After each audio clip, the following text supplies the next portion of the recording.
குருவி பறந்து வந்ததா, கூட்டில் வந்து அமர்ந்ததா.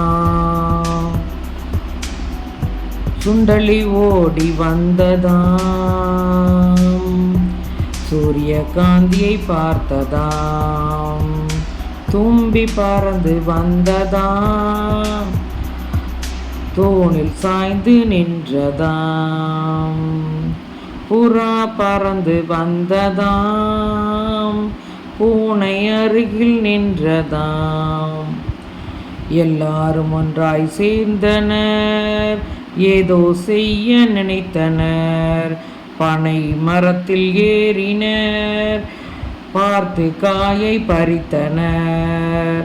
நொங்கு வண்டி செய்தனர், நூலை கட்டி இழுத்தனர்.